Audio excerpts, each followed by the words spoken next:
Assalamualaikum warahmatullahi wabarakatuh. Para pendengar, peminat kaset-kaset saya ini, laki-laki dan perempuan, baik yang sedang tinggal di rumah atau dalam mengembara dalam perjalanan yang jauh dengan mobilnya, diputar kaset, didengarkan Nabuya berceramah, seakan-akan kita berdekat, meskipun saya tidak ada dalam mobil ini, tapi suara saya ada. Yang akan saya bicarakan pada hari ini ialah tentang mensyukuri nikmat Allah Subhanahu wa ta'ala. Tuhan bersabda di dalam Al-Quran, la in syakartum la azidannakum wa la in kafartum inna azabi la syadid.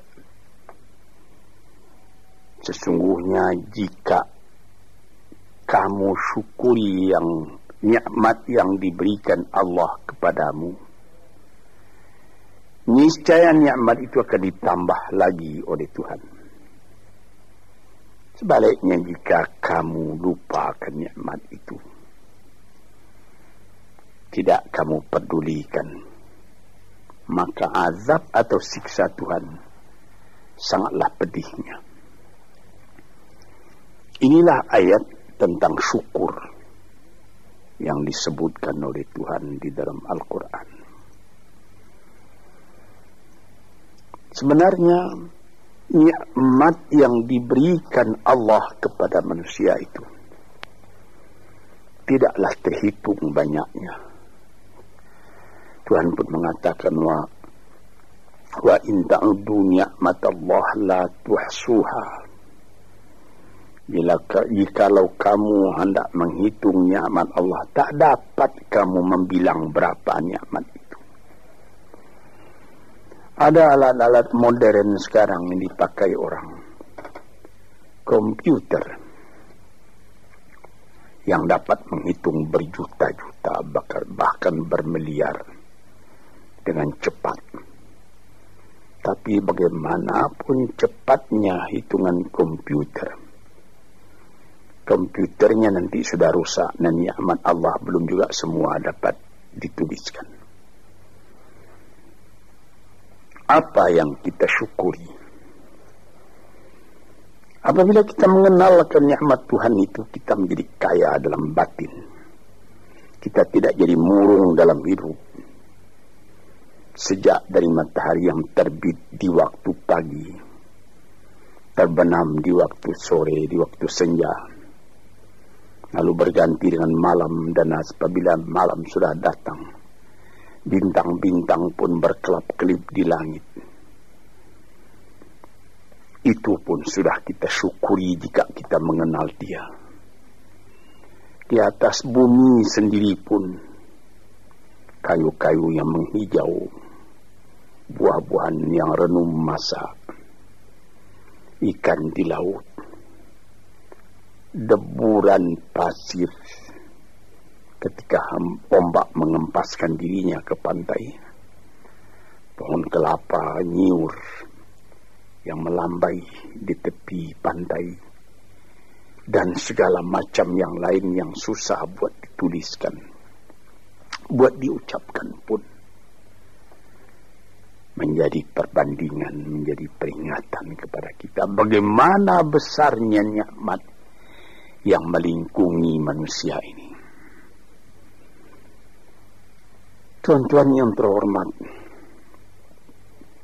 di dalam Al-Quran Tuhan pernah bersabda, wa khalaqna lakum ma fil ardi jami'a. Semua isi bumi ini kami sediakan buat kamu. Kami sediakan buat kamu. Sehingga apabila kita melihat ke laut, lihat ombak itu berdebur ke pantai, lalu kelihatan dari jauh perahu nelayan menyusur ombak dan gelombang mencari ikan Untuk siapa ikan yang dicarinya itu? Untuk kita makan. Apabila kita lihat padi menguning di sawah, kita tanamkan padi itu. Untuk siapa buahnya? Untuk kita makan. Pisang yang tumbuh di pekarangan rumah kita, untuk kita makan. Malahan kalau kita lihat binatang-binatang berkaki 4, kambing, sapi, kerbau. Hei kambing, hei sapi, hei kerbau, mengapa kamu gemuk? Mengapa kamu jadi besar? Kami disediakan buat kamu. Buat kamu. Payahlah menghitungnya. Sampai kepada buah-buahan yang ada, mangga, rambutan, durian, makanan-makanan yang lain-lain, lazat dimakan oleh manusia. Kalau sekiranya kita tanyai dan mereka dapat menjawab, tentu jawabnya akan sama semua, buat kamu. Inilah nikmat oleh Allah Subhanahu wa ta'ala. Wa sakhkhara lakum ma fil ardi. Dan segala isi bumi ini disediakan buat kamu. Di sini kita merasa dalam hati syukur. Allah Ta'ala pun beri peringatan kepada kita. Walaqad karramna bani Adam wa hamalnahum fil barri wal bahri وَرَزَّقْنَاهُمْ مِنَ الطَّيِّبَاتِ وَفَضَّلْنَاهُمْ عَلَى كَثِيرٍ مِّمَّنْ خَلَقْنَا تَفْضِيلًا. 4. Katanya, hai anak Adam, kami muliakan kamu di muka bumi ini. Kami angkat kamu di laut dan di darat. Di laut dengan kapal, di darat dengan kendaraan. Malah sampai sekarang di udara diangkat manusia. Dan diberikan rezeki. Padi menguning, buah-buahan. Yang manis-manisnya pun bermacam kemanisan. Dan diberikan lagi peringatan bahwa dari binatang yang lain, manusia lebih utama. Dijadikan Allah Ta'ala bermacam-macam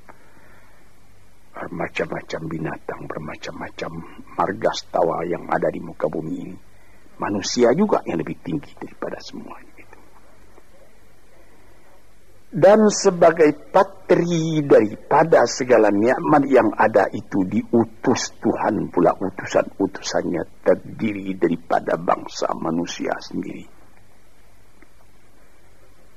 Nabi-nabi dan rasul-rasul sejak dari zaman Nabi Adam, Nuh, Idris, Hud, Salih,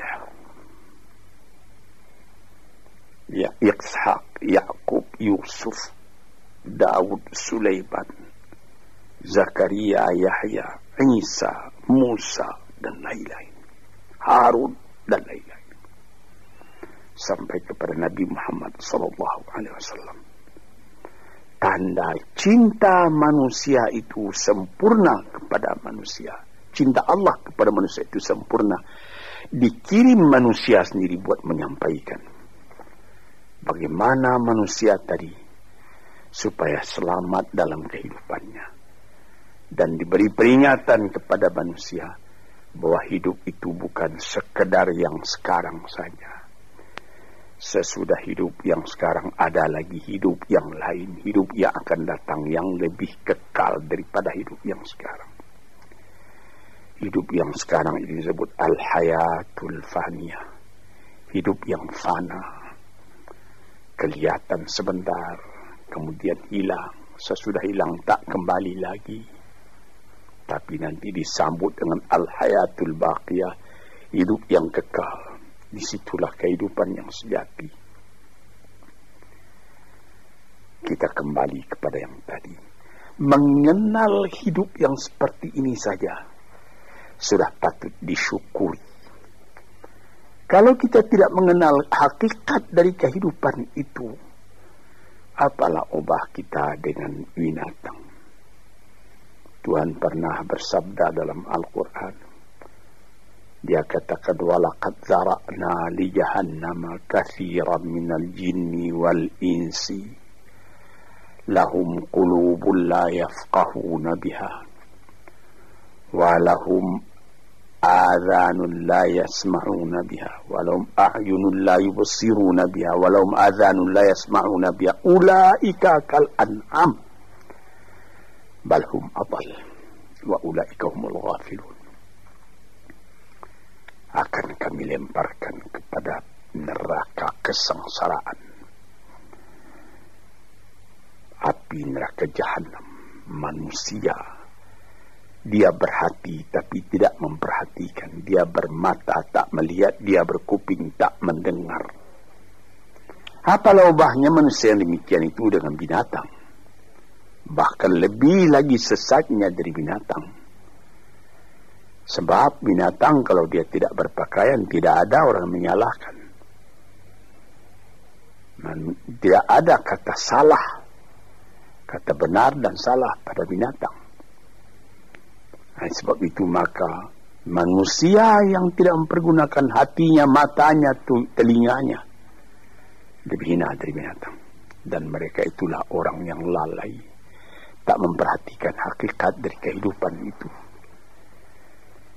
Maka tanda syukur kita kepada Allah, kenallah dirimu dan kenallah hidupmu. Dari mana engkau datang, di mana engkau sekarang, kemana engkau pergi lagi sesudah ini. Kambing, sapi, kerbau tidak membicarakan ini. Dia cuma memikirkan makan. Manusia disuruh memikirkan ini. Taruhlah manusia itu tidak ada nabi, tidak ada utusan dari Allah datang. Akalnya sendiri pun di dalam kehidupan itu hendak mencari juga jalan yang baik, hendak menjauhi juga jalan yang buruk. Tak ada orang yang menyukai yang buruk dalam hidup ini. Walaupun orang yang telah terlanjur berbuat buruk sekalipun, dia menyesali karena dia tidak dapat menahan dirinya. Sebab itu maka bersyukurlah kita kepada Allah. Kehidupan kita itu tidak disia-siakan, tidak disia-siakan oleh Allah. Yahsabul insanu an yutraka sudah. Apakah manusia menyangka bahwa dia akan dibiarkan saja, tidak terpelihara, berjalan tidak tentu arah? Tidak. Sejak dari masa dalam menjadi nutfah lagi sampai menjadi insan sudah menjadi fikiran kita. Bagaimana keindahan Allah menjadikan kita. Nah, sebab itu maka dikatakan, bersyukurlah, syukurilah nikmat Allah itu. Sekarang timbul pertanyaan, bagaimana yang dimaksud dengan syukur itu? Saya pertalikan sedikit dengan falsafah. Sokrates apabila dia mempelajari keadaan alam, sesudah melihat keadaan alam ini, dia pun mempunyai iman bahwa ada yang menciptakan alam, yaitu Tuhan. Dia bersyukur. Mengetahui itulah hakikat hidup, kata beliau. Mengetahui itulah kebahagiaan sejati, kata beliau. Maka di sini kita melihat, syukur ya Allah, aku tidak dijadikan jadi binatang. Syukur ya Allah, aku tidak jadikan manusia yang sia-sia. Syukur ya Allah, aku terjadi dalam keadaan seperti ini. Sehingga aku tahu yang hak, tahu yang batil, tahu yang buruk, tahu yang baik, tahu dari mana asal perjalanan ini, dan tahu pula kemana tujuan perjalanan ini.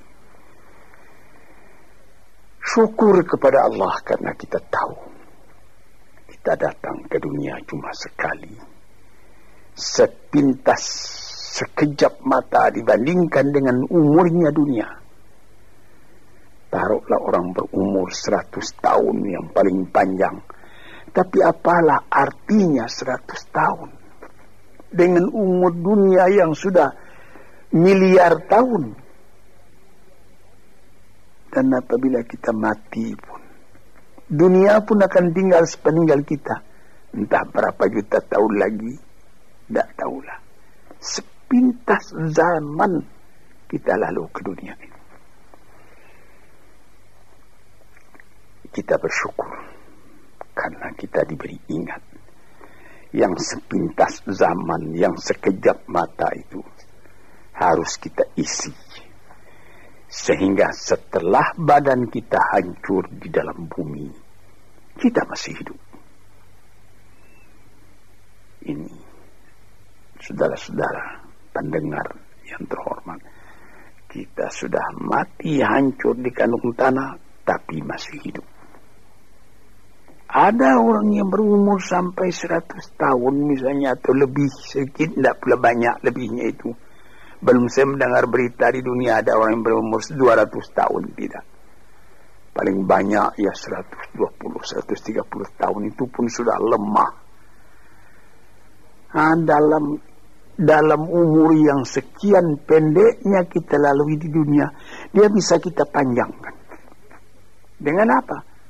Dengan sebutan, dengan amal, dengan bekas tangan, dengan iman dan amal saleh,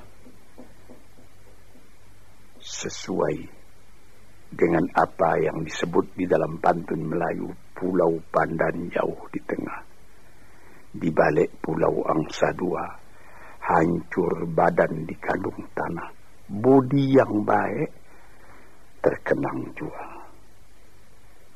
Ada juga satu syair daripada Syauqi Bai, penyair Arab Mesir yang terkenal. Ihfaz li nafsika qabla mautika zikraha, fadzikru lil insani umrun thani.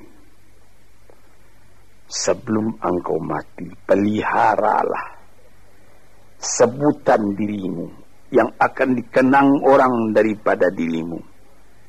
Karena kenangan atas ketika hidup yang dulu itu adalah umur yang kedua kali bagi manusia. Banyak orang yang setelah dimasukkan ke dalam kubur, masuk, sudah ditimbun kubur tadi, orang pun pulang ke rumah. Sebutan orang tadi keluar dari kuburnya. Tiap hari dia keluar. 1 tahun, 2 tahun, 10 tahun, 100 tahun. Malah ada yang beribu tahun. Nabi kita Muhammad sallallahu alaihi wasallam umurnya cuma 64 tahun. Tapi beliau sampai sekarang sudah 1400 tahun. Masih seperti kemarin saja hidup beliau itu menjadi sebutan siang malam. Inilah maksudnya yang dikatakan orang yang sesudah mati dia hidup kembali lebih panjang umurnya. 64 tahun dibandingkan dengan 1400 tahun. Dan selama azan masih kedengaran di puncak menara, entah ratusan ribu tahun lagi, itu nama akan tetap hidup. Ini yang kita syukuri kepada Tuhan. Sebaliknya, setelah kita sebutkan bagaimana syukur atas nikmat yang diberikan Allah, sebaliknya ada orang yang tidak berterima kasih sedikit juga kepada Tuhan, melainkan mengomel terus bagaimanapun banyaknya nikmat yang dia terima. Maka pada ujung ayat tadi dikatakan, wala in kafartum inna azabi la syadid. Kalau kamu masih mengingkari nikmat Tuhan itu, maka siksaan Tuhan amatlah pedihnya kepada dirimu. Memang banyak sekali manusia Sudah ada nikmat datang, dia tidak memperdulikan nikmat itu, dia masih mengomel saja. Kita misalkan, ada seorang perempuan bertandang ke rumah sahabatnya perempuan yang lain. Sesampai di rumah tadi dilihatnya, senang dia melihat bagaimana keadaan rumah itu. Dilihatnya ada televisi terletak, ada radio, ada sice, kursi-kursi bagus, ada lagi perhiasan-perhiasan yang lain. Tanda dia bergembira, dia bilang, syukur saudara atau saudari, ada radionya nih, ada televisinya ini, ada lagi sicenya, model betul ini. Furniture di mana ini yang menyediakan? Disambutnya, televisinya sudah model, ketinggalan model ini 10 tahun yang lalu. Radionya sudah bahula ini. Sicenya juga begitu. Ada yang model sekarang, yang model baru. Saya sudah ketinggalan zaman ini.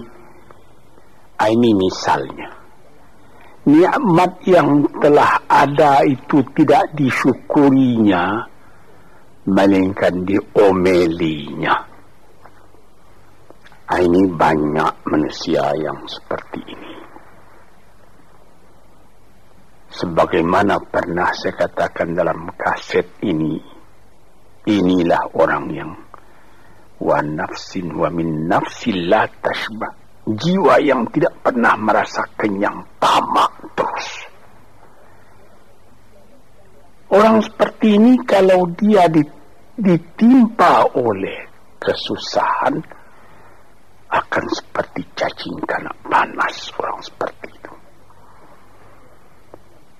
Sebab dia tidak pernah bersyukur kepada Tuhan. Dapat percobaan sedikit, sudah gelisah. Sudah seperti terbakar dirinya.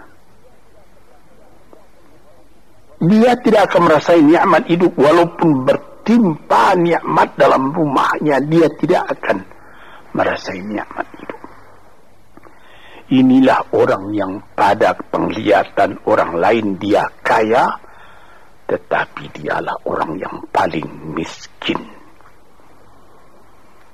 Sebab disebutkan oleh ahli-ahli falsafat, siapa orang yang miskin di dunia ini? Orang yang terlalu banyak kehendaknya, itu orang yang miskin. Siapa orang yang kaya di dunia ini? Yang merasa cukup dengan apa yang ada. Dia bersyukur atas yang ada. Bukan berarti dia menolak yang tidak ada. Kalau ada, syukur. Kalau belum ada, sabar. Jadi, syukur itu ada imbangan, yaitu sabar dan syukur. Syukur ketika nikmat datang, sabar seketika nikmat pergi atau hilang atau rusak. Sebab apabila sabar, itu pikiran tenang menyebabkan ada lagi inspirasi baru yang akan datang. Tetapi kalau dapat sedikit cobaan sudah gelisah, maka kita mengkafiri, tidak mensyukuri nikmat yang ada. Misalnya saya pernah juga bertemu bukan seorang, berdeknya berkali-kali orang. Dia datang, Abuya, saya ini susah. Kenapa? Ya Buya mengatakan kalau kita suka-suka bertahajud, suka beribadat dengan setia, nanti apa yang kita minta dapat dikabulkan oleh Tuhan. Saya sudah 4 tahun tahajud saja saban malam, tidak dikasih apa-apa. Ini orang tidak bersyukur. 4 tahun dia bertahajud terus menerus. Dengan apa dia bertelanjang? Tidak pakai mukena. Berapa dibeli mukena itu?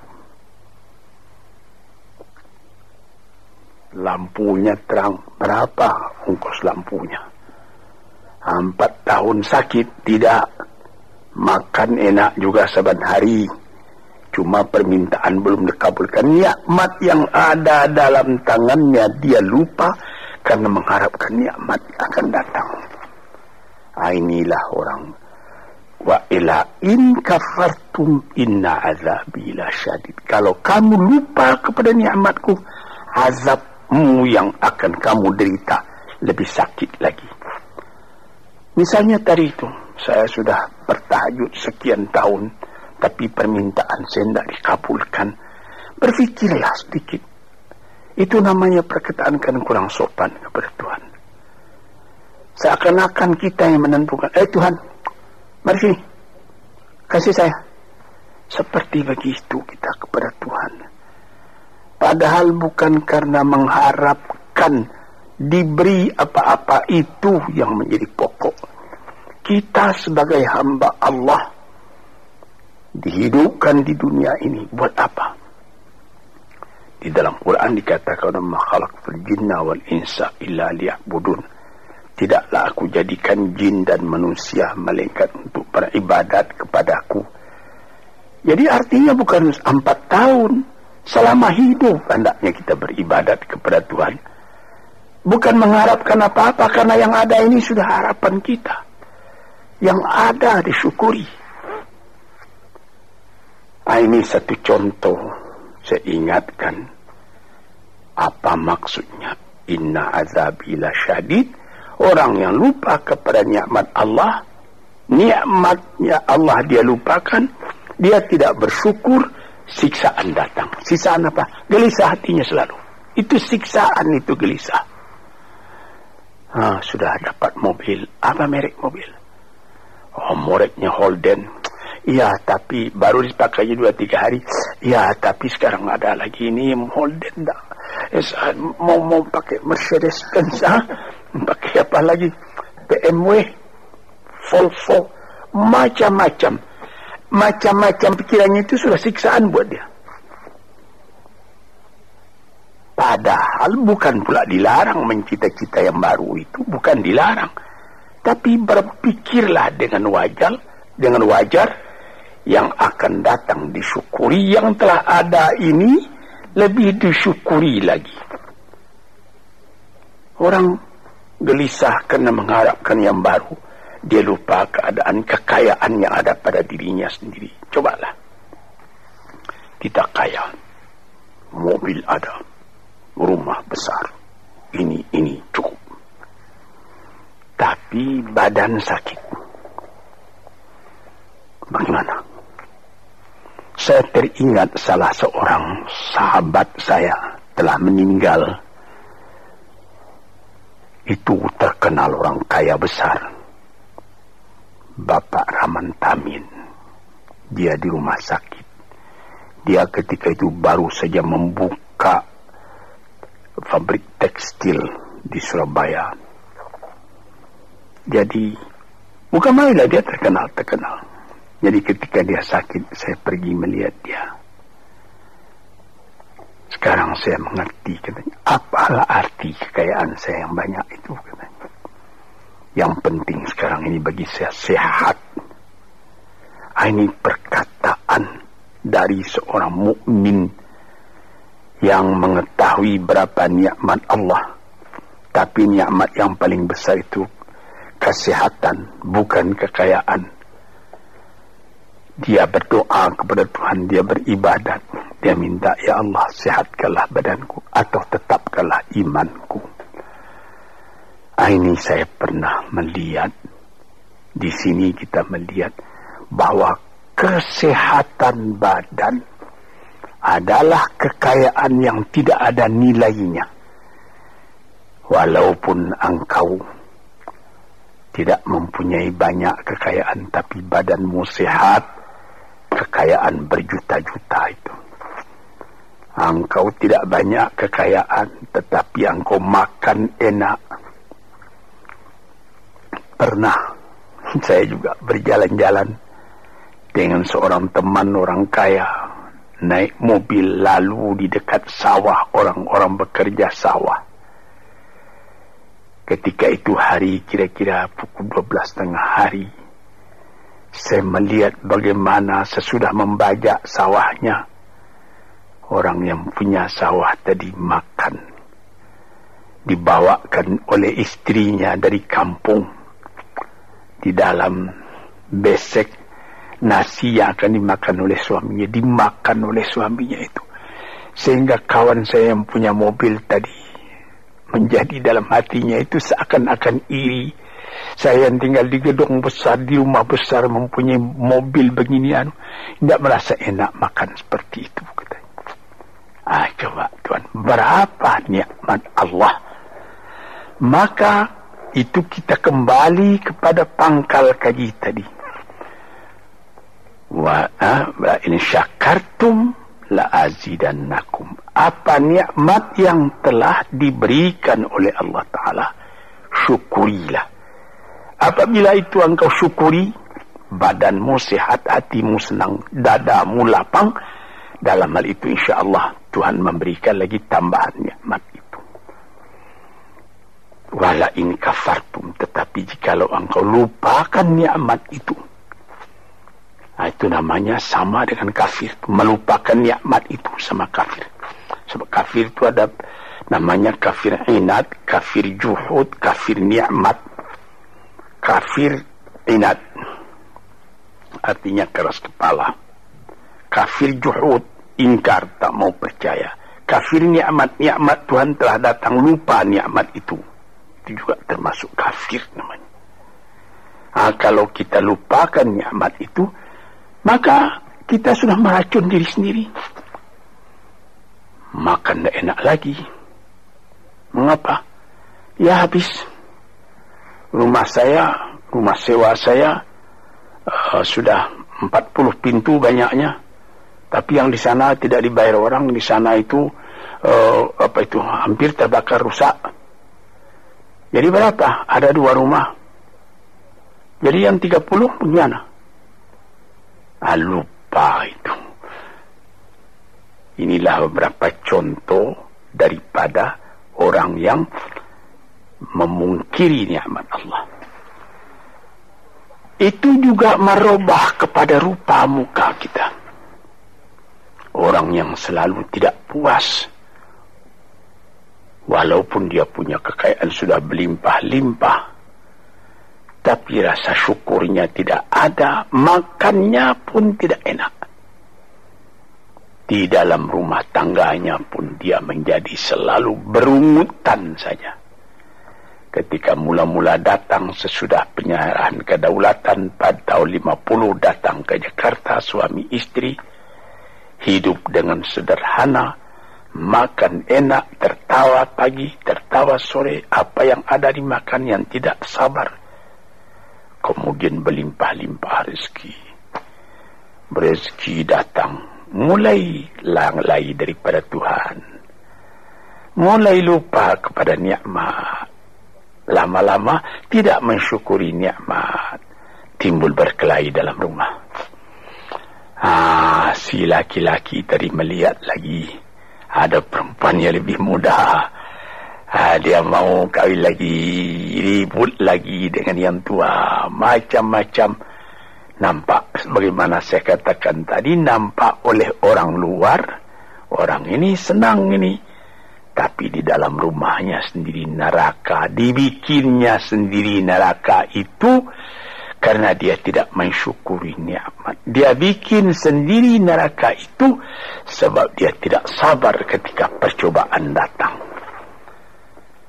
Di sinilah tuan-tuan pendengar kaset yang saya cintai, saya katakan di dalam agama kita disuruh qanaah. Apa? Menyambut dengan kedua belah tangan nikmat yang diberikan Allah, kecil atau besar, yang penting nilainya. Nilai nikmat itu ialah apabila kita terima dengan syukur. Dan kalau percobaan datang, kita tabahkan hati, kita sabar. Percobaan itu banyak, harta, berniaga rugi, istri atau anak yang dicintai mati misalnya, dan lain-lain sebagainya. Kita sabar menerima itu, kita tabah menerimanya sehingga kita tidak goyang. Ketika nikmat datang, kita syukur, jadi kita tidak sombong. Ketika percobaan datang, kita sabar, jadi kita tidak bingung. Kita punya hidup selalu tenang. Di dalam ilmu tasawuf disebutnya bahwa antara syukur dengan sabar itu adalah seperti sayap. Sayap sebelah kanan syukur, sayap sebelah kiri sabar. Kalau patah salah satu dari dua sayap itu, kita jatuh, tidak bisa kuat lagi. Jadi sebagaimana kapal terbang juga mempunyai dua sayap. Kalau patah satu, lebih baik lekas berhenti, jangan berlayar lagi, nanti bahaya besar jatuh, membawa jatuh kita. Para pendengar, disinilah yang jadi tiang dari kehidupan kita sehingga menjadi kita normal. Sebagaimana pernah juga saya katakan, kerusakan atau seperti radio korsleting yang terjadi antara sabar dan syukur ini bisa jadi penyakit. Mulanya penyakit batin, kemudian menjadi penyakit badan. Ada orang, itu saya pernah mengatakan tempoh hari ini dalam salah satu kuliah di kaset ini, psikosomatik. Dilihat penyakit, diperiksa, dianalisa oleh dokter, asalnya dari kecewa. Ada orang, anaknya menyakitkan hatinya, karena anak itu juga jadi fitnah dalam kehidupan. Diharap akan begini, rupanya jadi begitu. Diharap akan taat, rupanya maksiat. Lama-lama dipendam penyakit itu dalam hati, berubah kepada badan sendiri. Kadang-kadang sakit jantung, kadang-kadang eksim, kadang-kadang kudis. Ajaib. Rupanya perjalanan darah diganggu oleh tekanan jiwa. Tekanan jiwa mengganggu tekanan jantung mengganggu tekanan darah menjadikan penyakit basil pada badan.